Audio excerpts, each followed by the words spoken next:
International standards తో latest టెక్నాలజీతో quality education అందిస్తుంది seats the Crake Planet schools and ambitious world schools.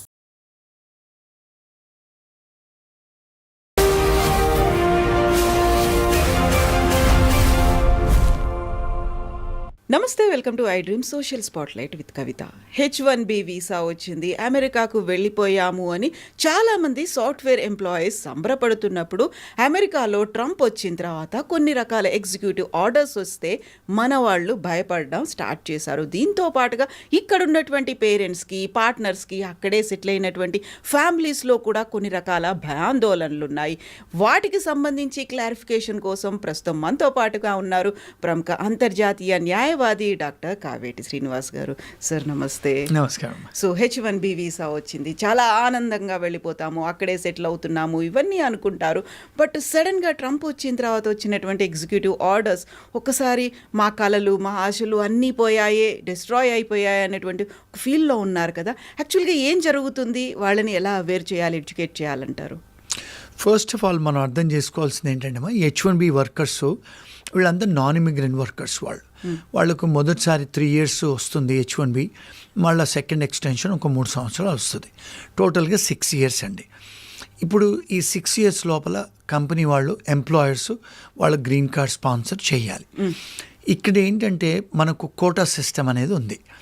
ఎందుకంటే 70 to 80% మళ్ళీ టెక్నాలజీ వర్కర్స్ అంతా మళ్ళీ మనం ఇండియన్సే.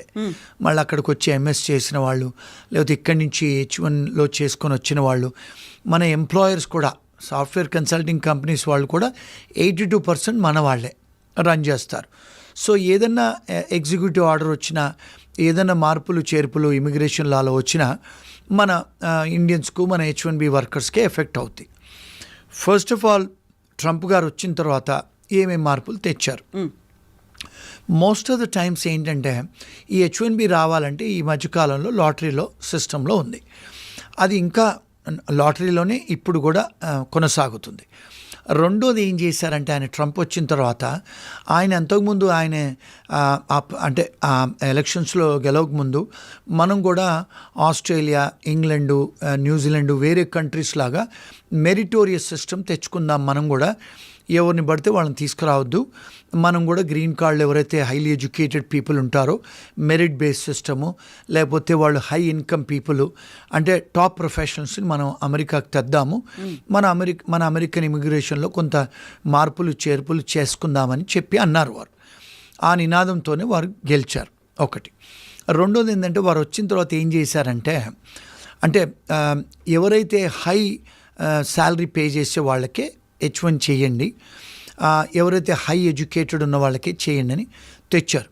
రెండోది ఏంటంటే, ఇప్పుడు అక్కడికి వచ్చిన తర్వాత చాలామంది ఎంప్లాయీస్ ఇప్పుడు ఇక్కడి నుంచి ఎవరైతే వస్తారు కదండి, చాలామంది కొంతమంది నాట్ క్వాలిఫైడ్ పీపుల్ వస్తారు. అంటే వాళ్ళకు బేసికల్గా ఇంగ్లీష్ కూడా సరిగా రాదు, కొన్నిసార్లు ఐటీ స్కిల్స్ కూడా లేని వాళ్ళు వస్తారు.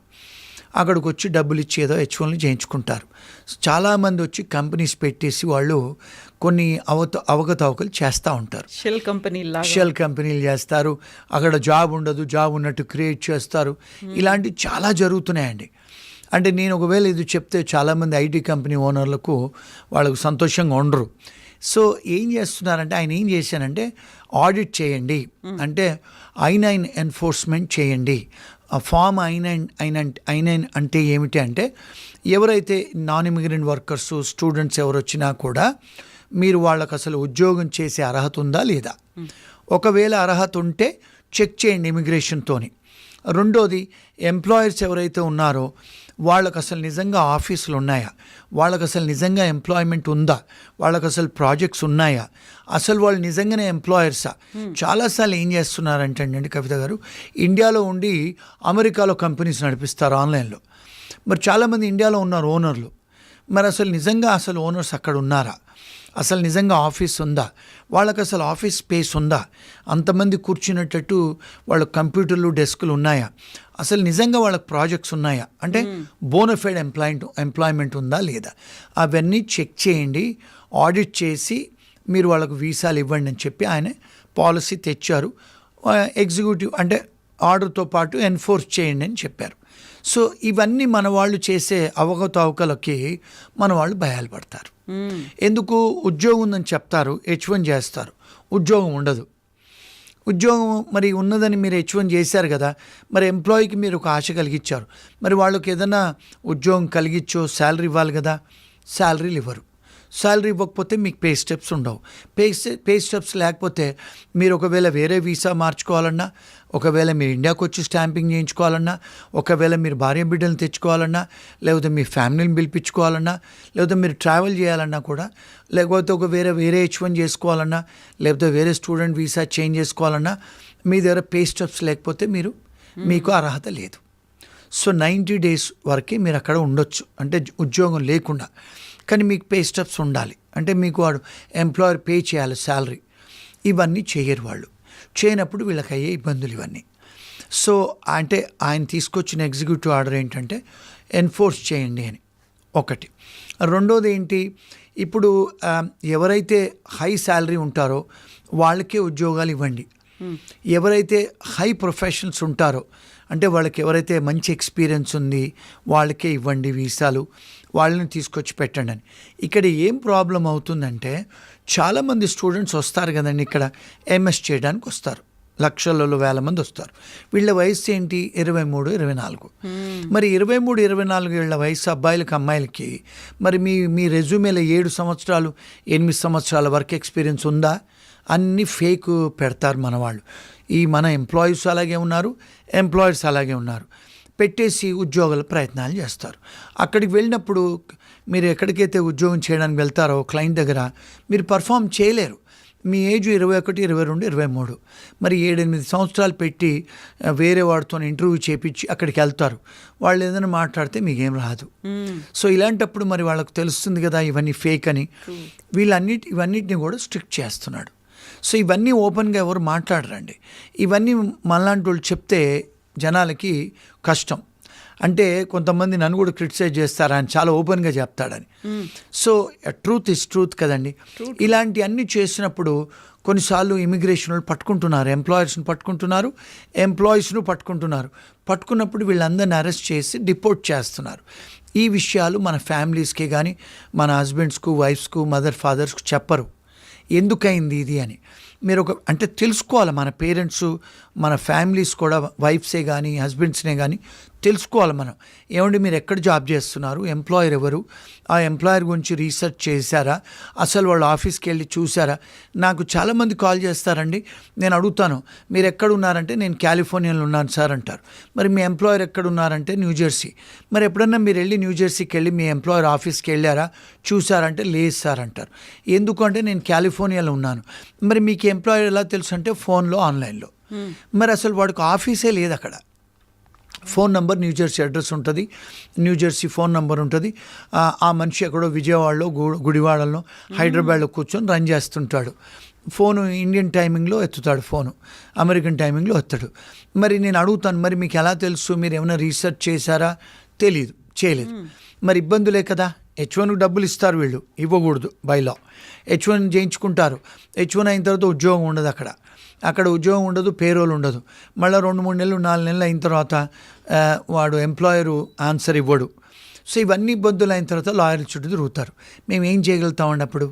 సో మేము అడిగిన క్వశ్చన్స్కి ఆన్సర్స్ ఉండవు. So this is the repeated mistakes.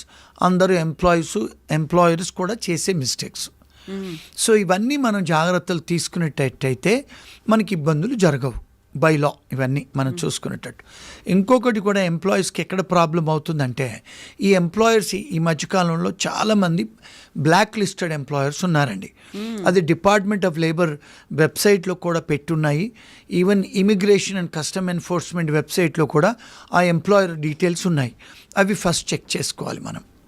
రెండోది, మనకు డిపార్ట్మెంట్ ఆఫ్ స్టేట్ అని ఎక్కడైతే ఇండియాలో మనకు కంపెనీస్ రిజిస్ట్రేషన్ ROC అని ఉంటుంది, రిజిస్ట్రేషన్ ఆఫ్ కంపెనీస్ అని. ఎవరైనా కంపెనీస్ గురించి మనం ఆన్లైన్కి వెళ్ళి రీసెర్చ్ చేసుకోవచ్చు. అదేవిధంగా కూడా మీరు అమెరికాలో కూడా రీసెర్చ్ చేసుకొని అసలు ఈ కంపెనీస్ ఎప్పుడు రిజిస్టర్ అయ్యాయి, అసలు వీళ్ళకు ట్యాక్స్ రిటర్న్స్ ఉన్నాయా, అసలు ఓనర్ ఎవరు, ఓనర్ గ్రీన్ కార్డ్ హోల్డరా, సిటిజనా, లేకపోతే ఇండియాలో కూర్చొని రన్ చేస్తున్నాడా, లేకపోతే ఒక స్టూడెంట్ కంపెనీ పెట్టి నడిపిస్తున్నాడా, ఒక H1B మ్యాన్ కంపెనీ పెట్టి నడిపిస్తున్నాడా, ఇవన్నీ రీసెర్చ్ చేసుకోవాలండి. ఎంటైర్ డీటెయిల్స్ ఉంటాయి, ఉంటాయి, ఆన్లైన్లో ఉంటాయి అన్నీ. రీసెర్చ్ చేసుకోవాలి. మీరు చేసుకుంటే మీరు ఇవన్నీ జాగ్రత్తలు తీసుకోవాలి. H1B వర్కర్స్ ఈ మధ్యకాలంలో ఏమవుతుందంటే ఒక 4-5 సంవత్సరాల నుంచి ఈ ఎంప్లాయర్స్ 2-3 H1 ఫైల్ చేస్తున్నారు ఒక మనిషికి, 2-3 కంపెనీస్ పెట్టి. ఇమిగ్రేషన్ వాళ్ళు ఎన్ఫోర్స్మెంట్ చేసి ఆ ఎంప్లాయర్స్ను బ్లాక్ లిస్ట్ చేస్తున్నారు, ఎంప్లాయర్స్ మీద కేసులు పెడుతున్నారు, క్రిమినల్ కేసులు. ఆ ఎంప్లాయీస్ మీద కూడా వీసా రద్దులు చేసి వాళ్ళకి డిపోర్ట్ చేస్తున్నారు, వాళ్ళ మీద కేసులు పెడుతున్నారు. మరి ఎవరు తప్పండి? మనది కూడా తప్పు ఉంది కదా. So we have to do all these research. అవన్నీ వీసా రద్దులు అయిన తర్వాత కంపెనీ క్లోజ్ అయిపోతుంది. వాళ్ళు ఏమంటారు, మేము కంపెనీ క్లోజ్ చేస్తున్నాము, మేము మీకు ఏ డాక్యుమెంట్స్ ఇవ్వలేము, పేరోల్ ఇవ్వలేము, మేము ఎలాంటి H1B సంబంధించిన డాక్యుమెంట్స్ ఇవ్వలేనని చెప్తారు. అలాంటి జరిగినప్పుడు మరి మేము ఏం చేయగలుగుతాం వాళ్ళకి? సో ఇవన్నీ కూడా కాషన్ తీసుకొని వాళ్ళు చెక్ చేసుకొని ఎంప్లాయర్ దగ్గర డాక్యుమెంట్స్ చేసుకొని వాళ్ళ ప్రొటెక్ట్ చేసుకోవాలి వాళ్ళ రైట్స్. ఇవన్నీ కూడా ఆయన ఎన్ఫోర్స్ చేయమని చెప్పి ఎగ్జిక్యూటివ్ ఆర్డర్లు తెస్తున్నారు. మరి ఆయన దగ్గర అడ్వైజర్స్ ఇస్తున్నారు, మన ఇండియన్సే ఆయన దగ్గర అడ్వైజర్స్ ఇస్తున్నారు, ఆయన అలాంటి పాలసీస్తో వస్తున్నారు. సో ఇవన్నీ అండి H1B వాళ్ళకుండే ఇబ్బందులు, వాళ్ళు తీసుకోవాల్సిన రెమెడీస్. నాట్ ఓన్లీ ఇండియన్స్, ఎవరికైనా ఇదే రూల్స్ అనేవి ఆయన ఇంప్లిమెంట్ చేస్తున్నారు కాబట్టి మనం ఏదో తప్పు చేస్తున్నాం, మనల్నే పంపిస్తున్నారు అని కాదు. కాకుంటే అక్కడ ఏమవుతోంది అనేది ఫస్ట్ అర్థం చేసుకొని ప్రాపర్ వేలో వెళ్తున్నామా లేదా అది మాత్రం తెలుసుకుంటే చాలు. ఎస్, అబ్సల్యూట్లీ ఎస్ అండి. ఇంకొకటి ఏంటంటే మన వాళ్ళు చాలాసార్లు కూడా బికాజ్ ఈ టెక్నాలజీ వర్కర్స్ అండి, మన వాళ్ళు, మాకు కూడా లాయర్స్ మేము డిస్కస్ చేసుకుంటాం, ఎవరైతే క్లయింట్ టెక్నాలజీ వర్కర్ వచ్చినంటే మాకు కొంచెం ఇబ్బందే వాళ్ళకి అడ్వైజ్ ఇవ్వటం. ఎందుకంటే వీళ్ళు ఏం చేస్తారు, చాట్ జీపీటీలో గూగుల్లో సెర్చ్ చేస్తారు, ఆ సెర్చ్ చేసిన ఇన్ఫర్మేషన్ తీసుకొని వాళ్ళు అడ్వైజులు ఇచ్చుకుంటారు. నాకు మొన్న ఒక క్లయింట్ కాల్ చేసింది, నాకు ఆమె చాట్ జీపీలో ఏదైతే అడ్వైజ్ వచ్చిందో అది నాకు చెప్తుంది ఆమె.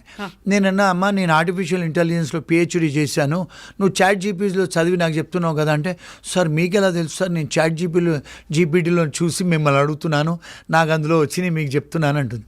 అమ్మ చాట్ జీపీటీలు లేకపోతే గూగుల్ ఇవన్నీ ఇన్ఫర్మేషన్లు ఎవరో మీలాంటి డేటా వాళ్ళు ఇన్పుట్ చేస్తేనే వస్తుందమ్మా, అది లా కాదు, ఇన్ఫర్మేషన్ కాదు.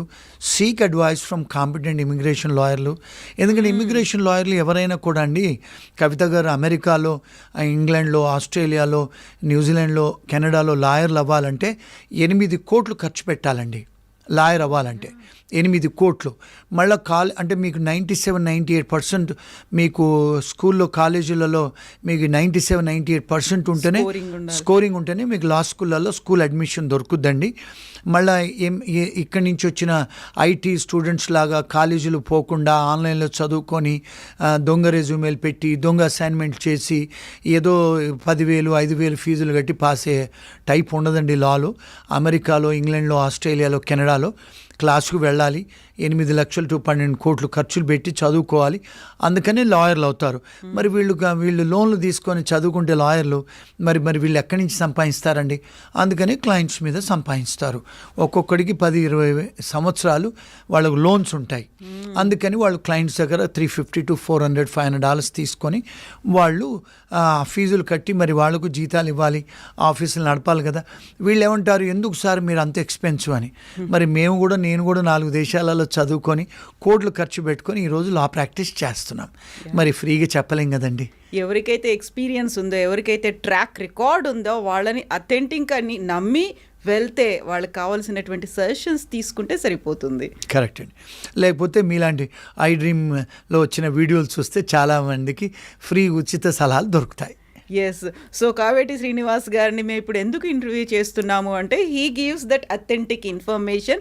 దాన్ని ప్రాపర్ వేలో ఎలా అప్రోచ్ అవ్వాలి, ప్రొసీజర్స్ ఏముంటాయి, what to do, what not to do అనేది ఉంటాయి కాబట్టి అవన్నీ క్లియర్గా చెప్తారని. Thank you so much Srinivas. Thank you.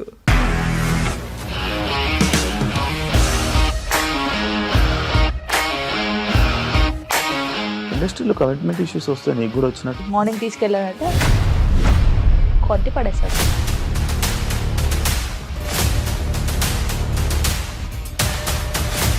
ఒక్కళ్ళు కూడా చూడలేదు ఈ సినిమా అని చెప్పడానికి కూడా చాలా ధైర్యం కావాలి. అది నిజం కదా, దాంట్లో ధైర్యం ఏంటి? ఇది నెక్స్ట్ డే ప్లేట్ మార్చేస్తే తప్పు కదా. As of now we are comfortable this అని నేను అనుకుంటున్నాను. రష్మిక గారిది మీది ఒకే ఊరంట కదా. నీకు కోపం వచ్చిందంటే బాగా తిట్టేత్తరా? తిట్టేద్దామండి. నిజంగా గేమ్ ని ఎలా చేంజ్ చేయగలిగారు? ఏపీఎస్ఎఫ్సి వాళ్ళకి 6 నెలల్లో నేను 6 లక్షలు కట్టా. బిజినెస్ చేయాలనుకుంటే it is as difficult as riding a tiger.